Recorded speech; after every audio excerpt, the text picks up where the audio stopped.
नमस्कार.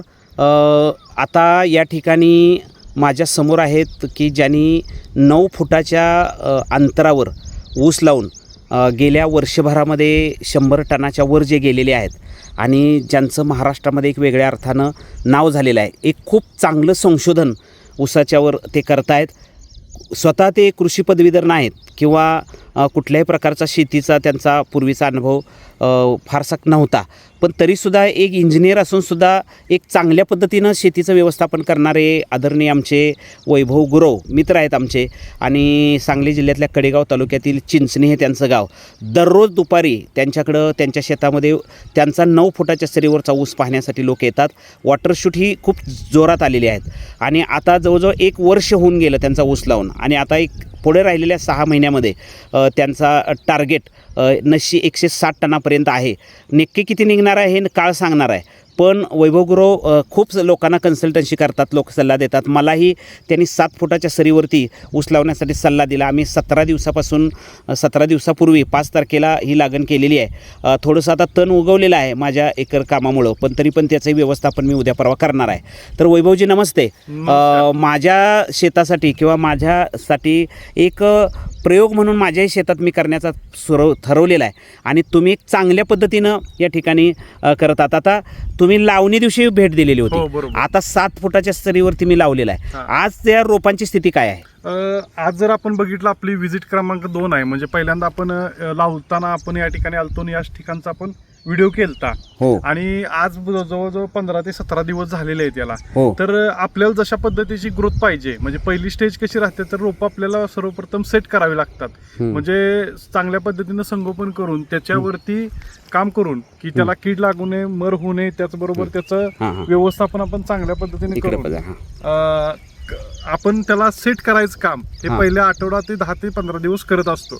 आणि या ठिकाणी आपल्याला चांगल्या पद्धतीनं हवा खेळते, निसर्गाचं चांगल्या पद्धतीनं या ठिकाणी हवा खेळते असल्यामुळं ऑक्सिजन लेवल चांगले आहे, बाकीचे घटक चांगल्या पद्धतीनं हवेतले मिळत असल्यामुळं आणि टेम्परेचर चांगल्या पद्धतीने सेट असल्यामुळं ज्या गोष्टी बाकीच्या प्लॉटवरती घडत नाहीत त्या या ठिकाणी आपल्याला घडलेल्या आहेत. तर आपण आपल्या प्रेक्षकांना दाखवूया की या ठिकाणी हा जो ऊस आहे हा लावून सर्वसाधारणपणे फक्त 17 दिवस झालेत आणि 17 दिवसामध्ये 2 फुटवे या ठिकाणी काढलेले आहेत. म्हणजे आपण फुटवा काढण्यासाठी अजून काही केलेले नाहीत तरी सुद्धा म्हणजे आपण या ठिकाणी बघू शकतो या ठिकाणी तरी 4 फुटवे काढलेले आहेत. म्हणजे आता सुरुवात झालेली आहे. आपण काही फुटव्यासाठी अजून काम चालू केलेलं नव्हतं, परंतु तरी पण काम चालू केलं नसताना सुद्धा नैसर्गिक जी प्रोसेस आहे त्याच्यानुसार याला फुटवा लवकर आलेला आहे आणि जमिनीत पण ताकद बऱ्यापैकी असणार आहे. त्याच्यामुळं आपल्याला रिस्पॉन्स चांगल्या पद्धतीने भेटतोय.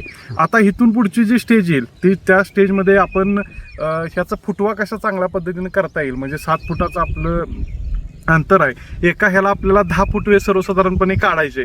मग 10 ते 12 फुटवे आपल्याला काढत असताना आपण येणाऱ्या 15 ते 20 दिवसामध्ये याचं फुटव्याचं नियोजन करणार आहे. आणि सगळीकडे आता जे तण झालेलं आहे त्याच्यावरती तणनाशकाच्या माध्यमातून असेल किंवा पाऊस जर पडला तर आपण पाऊस जर नाही पडला तर ट्रॅक्टरच्या माध्यमातून किंवा बैलांच्या माध्यमातून मधलं सगळं तण काढून घेणार आहे. आणि एक चांगल्या पद्धतीने प्लॉट या ठिकाणी येणाऱ्या 15 दिवसामध्ये पूर्णपणे डेव्हलप होईल आणि याचा पुढचा व्हिडिओ पण आपण त्याच्यामध्ये ॲड करणार आहे. मला काय वाटतंय की तुम्ही खूप चांगल्या पद्धतीनं रोपं शेअर झालेत हे सांगायला लागलाय, तरी पण आता याच्यामध्ये त्याची वाढ जास्तीत जास्त लवकर झाली पाहिजे का सावकाश झाली पाहिजे? आता सर्वप्रथम आपलं काम राहणार आहे तो जेटाकोंबाला थांबवणं, म्हणजे जेटाकोंबाची वाढ थांबवणं आणि खालनं आलेल्या फुटव्याला जोम देणं. म्हणजे येताना एकदम निर्जीव असा फुटवा जन्माला येऊ नये, तो येताना एकदम टणक असा जाड आणि त्याच्या स्टिका ज्या आहेत त्या लांबड्या निघाव्यात, यासाठी आपण प्रयत्न करणार आहे. आणि त्याच्यानंतर पुढचं जे आपलं असणार आहे टार्गेट ते म्हणजे जेटाकोंब काढून बाळभरणी करणं. म्हणजे जेटाकोंब काढल्यानंतर आपल्याला फायदा असा होतोय की जे अन्न डिवायडेशन जास्त प्रमाणात होतं किंवा ते जेटा असल्यामुळं अन्न जास्त खातून बाकीच्यांना अन्न मिळत नाही आणि एक समान वाढ होण्यासाठी पण आपण भविष्यामध्ये जेटा काढणार आहे. फक्त त्यासाठी त्याच्या आधी आपण फुटवा जेवढा आपल्याला पाहिजे तेवढा सेट करणार आहे आणि त्याच्यानंतर काढणार आहे. साधारणपणे जेटा किती दिवसात लागणीपासून? आता सर्वसाधारणपणे आमच्याकडे जे प्लॉट आहेत त्याचे 40व्या दिवसापासून ते 50व्या दिवसापर्यंत सर्वसाधारणपणे निघत आहे आता जेटा. 1.25 महिन्यात? 1.25 महिन्यात सर्वसाधारणपणे. बरोबर. मग आता फुटवे यायला पाहिजे. मी तुम्ही म्हणताय की आता फुटवे 4-5 घ्यायचे आणि नंतर जेटा काम काढायचा. त्यासाठी 50 दिवस 45 हा. दिवस जावे लागणार. हां, पण त्याच्यासाठी तोपर्यंत आता त्याला काय म्हणजे औषध किंवा डोस काय देणार? आता आपण याच्यासाठी आता आपण दुसरी आळवणी घेणार आहे. हां. त्याच्यामध्ये आपण सर्वसाधारणपणे फुटवा कसा निघेल यासाठी औषध वापरणार आहे. त्याचबरोबर त्याला वर्ण स्प्रे देऊन आपण जेटाकोम जिथले तिथं थांबवणार आहे. हां. आणि थोडंसं जांभळा कलर जो पानावरती दिसतोय तो स्पोरोची डिफिशियन्सी आहे ती पण आपण स्प्रेच्या माध्यमातून काढणार आहे. हो. त्याचबरोबर ह्याला खताची मात्रा आपण देणार आहे. होय. म्हणजे तिन्ही प्रोसेस आपण एक सलग करणार आहे 1-1 दिवसाच्या पिरियडमध्ये. आणि पुढचा जो डोस असेल तो परत 15 दिवसानंतर. हो. मग त्याच्यामध्ये आपण खतांचा वापर जास्त प्रमाणात करणार नाही, परंतु स्प्रेवरती आपण त्याला कंट्रोल करणार आहे. स्प्रे आणि ड्रिंचिंग वरती की त्याची एक समान वाढ व्हावी. हां. म्हणजे जेटाकोम आणि साईडचा फुटवा दिसताना तुम्हाला एकसारखा दिसावा. बरोबर. वैभवजी, की तुम्ही आत्ता जवळजवळ 9 फुटाच्या सरीवरती जवळजवळ 100 टनाच्या वरती ऊस नेलेला आहे. हे आम्ही खात्रीशीर सांगू शकतो, कारण मी प्रत्येक 15 दिवसाला तुमच्या प्लॉटवरती भेट देतो. तुम्ही आत्ता जे सांगायला लागला की प्रत्येक 8 दिवसाला काहीतरी त्याच्यावर प्रयोग करायचा आहे. म्हणजे औषधाचं असेल किंवा त्याच्यात खालून देणारा खताचं असेल किंवा पाण्याचं पण किती सोडायचं हे असेल. बरोबर. आणि नंतर पहिल्यांदा फुटवे कसे, म्हणजे प्रत्येक गोष्ट ही अभ्यासाशिवाय होत नाही ना. कसं होतंय, आपण कुठं अपयशी ठरलो याच्यातून अभ्यास करत करत गेले 10 वर्ष झाला आम्ही इथपर्यंत पोहोचलोय. होय. म्हणजे आमचं एक सांगणं म्हणजे 10 वर्षाचा जो प्रदीर्घ अनुभव आम्ही घेतलाय प्रत्येक गोष्टीवरती, आणि आम्हाला प्रत्येक वेळी काय काय अडचणी आल्या त्याच्यावरती आम्ही मात करत इथपर्यंत पोहोचलो. त्याच्यामुळं आम्ही ह्या गोष्टी तुम्हाला सांगू शकतोय आज. म्हणजे समजा आता जर समजा ह्याला चुकीचं ढोस पडले किंवा चुकीचं आपण काय केलं तर सरळ जेटाकोमच वरती जाणार. आणि जेटाकोम आपण त्यावेळी कशासाठी कापणार तर खालनं फुटवा येण्यासाठी. या कन्सेप्ट मध्ये आपण जेटाकोम कशासाठी कापतोय तर ऊसाची एक समान भविष्यामध्ये वाढ व्हावी आणि भविष्यात जी जेटाकोंबाला लहान कांडी पडते ती पडू नये. आणि एक जर ऊस आपला समजा ऊसातला मोजला या सगळ्या ठोंबातला, तर एका ऊसाचं वजन सर्वसाधारण 2.5 किलो 3 किलो जर भरलं तर त्या ठोंबाच्या सगळ्या ऊसांचं वजन 2.5 ते 3 किलो भरलं पाहिजे. म्हणजे एक आपला 30 कांडीवर आहे, एक 20 कांडीवर अशी तफावत नको आहे. वॉटरशूटचा भाग सोडून द्या, पण जे मेन ऊस आहेत ते सगळे एक समान वाढीचे पाहिजेत. मग त्याच्यानंतर आपल्याला ॲव्हरेजचं कॅल्क्युलेशन करत असताना आपल्याला अडचणी येत नाही. महाराष्ट्रातल्या सगळ्या अभ्यासपूर्ण शेतकऱ्याला माझं एक आव्हान आहे की खरोखर तुम्ही जर ज्याला चांगला ऊस काढायचा आहे, कारण आता वैभवरावांच्या शेतावरती जे शेतकरी भेट देतात अनेक, म्हणजे महाराष्ट्रात लाखो शेतकरी आहेत की जे ऊस बागायतदार आहेत, पण त्याच्यातले काही ठराविक शेतकरी ऊसावरती प्रेम करतात किंवा माझ्या माहितीप्रमाणे ऊस उत्पादनावरती त्यांचं लक्ष केंद्रित करतात. असे शेतकरी वैभवरावांच्या या प्लॉटला भेट देतात चिंचणीला, कडेगावजवळ. आणि मला त्यांना खरोखर या सगळ्यांना सांगायचं आहे की कोणताही एखादा कृषी अधिकारी असू दे, कोणताही एखादा औषध दुकानदार असू दे किंवा कुठलाही एखादा कृषी पदवीधर असू दे, की तो फक्त त्याचा ठराविक वरचा अभ्यास करेल. पण वैभवरावचं मी कौतुक करतोय की ते प्रत्येक दिवसाचा अभ्यास करतायत आणि या ठिकाणी मार्गदर्शन करतात. त्यांची भावना अशी आहे की प्रत्येक शेतकऱ्यानं सुधारला पाहिजे, त्याचं उत्पन्न निघालं पाहिजे. त्यांची कन्सल्टन्सी नॉमिनल आहे. ते आज दररोज सकाळी 8 वाजता बाहेर पडतात, ते दुपारी 4 वाजता घरामध्ये येतात. 40-40, 50-50 किलोमीटरवरती जातात. वैभवराव, हे तुम्ही सगळे प्लॉट बघता, त्यावर तुम्हाला कसं वाटतं? एक समाधान भेटतंय, नवनवीन लोक भेटतायत. आणि महत्वाचं एक गोष्ट अशी आहे की आपल्या महाराष्ट्राच्या ऊस उत्पादनामध्ये वाढ व्हावी यासाठी मी प्रयत्न करतोय. म्हणजे आम्ही मोफत पण सल्ला लोकांना फोनवरती देतोय. आणि आता 28-25 टन आपलं सरासरी एकरी उत्पन्न आहे महाराष्ट्राचं. बरोबर. मग ते वाढवण्यासाठी प्रयत्न करतोय. जर तसं झालं तर लोकांना एक आर्थिक लाभ पण चांगल्या पद्धतीने होईल. आणि आता साखरेचे दर पण वाढलेले आहेत, सर्वसाधारण 50 रुपयेवरती गेलेले आहेत. मग साखरेचं पण शॉर्टेज आहे ते पण भरून निघेल.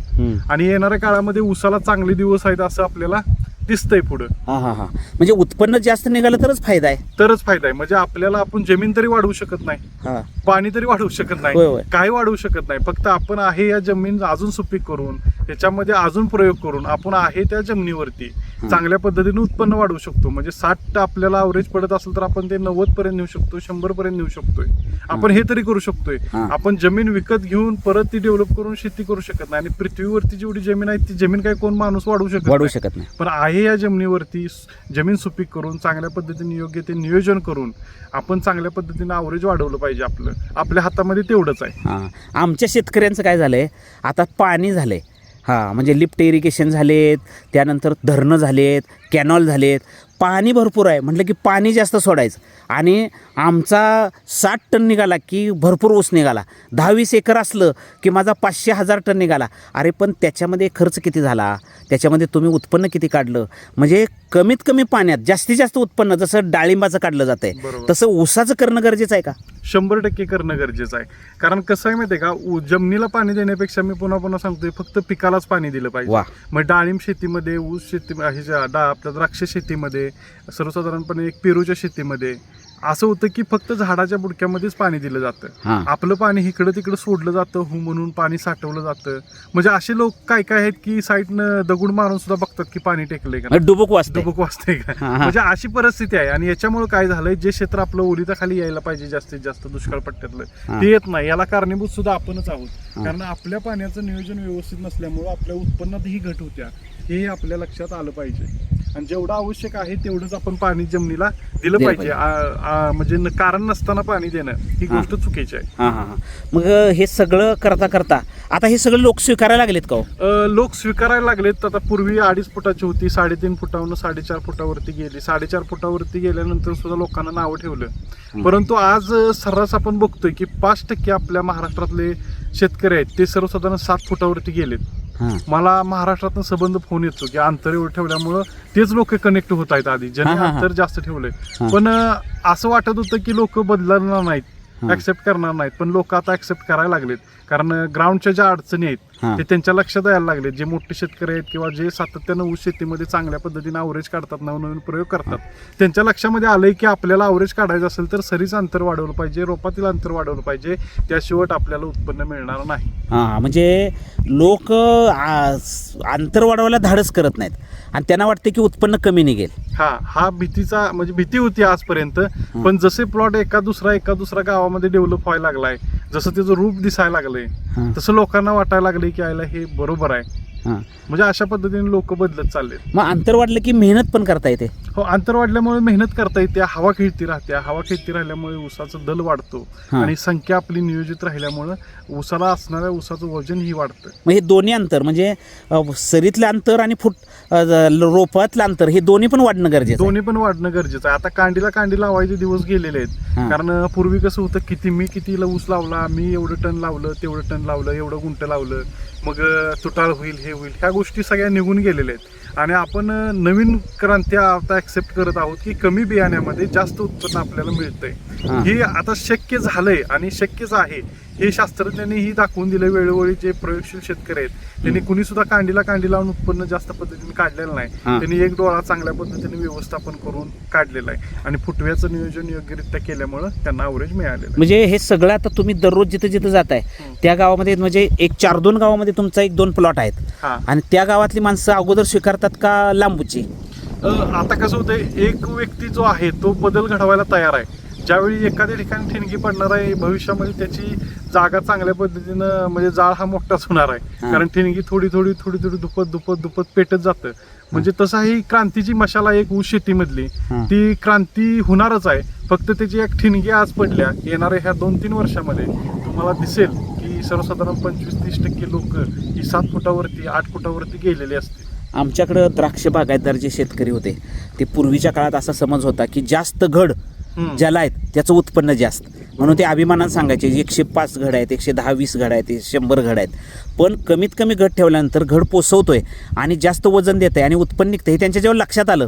तसाच प्रयोग जर शेतीत ऊसात केला आणि ऊसाला जर तशा पद्धतीचं नियोजन जर आपण केलं तर 100 टनाच्या वरती जातंय हे लोकांच्या लक्षात यायला लागलंय. कसं काय वाटतंय? आता तो तुम्ही जसं म्हटला द्राक्ष बागेतलं 100 घड 150 घड ठेवल्यानंतर जो बदल आहे तो लोकांना कळायला थोडासा वेळ गेला. हां. मग त्यासाठी कुणीतरी आधी कमी घड ठेवले असतील, विरळणी केली असेल. हां. म्हणजे त्याची क्वालिटी जी आहे ती मेंटेन केली असेल, मनी लांबडा झाला असेल, त्याच्यानंतर त्याचं वेट वाढला असेल, म्हणजे तुमचं 130 घडाचं नाही मोजून घड ठेवण्याची पद्धत झाली. मग हे सुरुवातीला नव्हतं, पण लोकांनी भविष्यात ऍक्सेप्ट केलं. तसंच ऊस शेतीमध्ये ज्या अंतराचा विषय आहे तो येणाऱ्या काळामध्ये लोक ऍक्सेप्ट करायला लागलेत. कारण त्यांच्या लक्षात आलंय की क्वालिटी प्रोडक्ट डेव्हलप केल्यानंतर क्वालिटी रेट भेटणार आणि क्वालिटी रेट भेटला तर आपल्याला तेवढ्या पद्धतीनं आपली आर्थिक क्रांती ही चांगल्या उत्पन्न निघणार आणि फायदा होणार 100%. म्हणजे आता एक गोष्ट आहे की जास्तीत जास्त रोपातलं अंतर, जास्तीत जास्त सरीतलं अंतर, जास्तीत जास्त कमीत कमी रोपं म्हणजे ते ऊसाची संख्या ठेवणं आणि नंतर येणारे वॉटर शूट. हा, ह्याचं सगळ्याच जर गणित बांधलं आपण हा. तर अन्न खाऊन मरणाऱ्या ऊसांची संख्या आपण थांबवली ना, त्याच्यामुळं जास्त पद्धतीनं आपल्याला अवरेज भेटते आणि काम करायचा जो कार्यकाळ आहे तो जास्त प्रमाणात वाढतोय. म्हणजे 4 महिन्या ठिकाणी आपण 8 महिन्यापर्यंत काम करू शकतोय. हो हो मग ह्याचा आपल्याला निश्चित फायदा चांगल्या पद्धतीने होतोय की आपल्या कामाचे दिवस वाढले. म्हणजे आपण जिथं 100 दिवस पहिले काम करत होतो, 120 दिवस काम करत होतो, तिथं 200-250 दिवसापर्यंत आपण ऊसामध्ये आज जाऊन काम करू शकतोय. मग जेवढं आपण चांगल्या पद्धतीनं काम करू शकतोय त्याचं व्यवस्थापन चांगल्या पद्धतीनं, कीड मर रोग ह्या गोष्टींवरती लक्ष देऊ शकतोय, तर हे आपलं उत्पन्न ही निश्चित प्रमाणात वाढणारच आहे. वैभवराव, तुमचं मोठे पण खूप मोठं आहे. अजूनही आपण पुढं काय करायचं आहे ह्याच्याविषयी बोलणार आहे. धन्यवाद.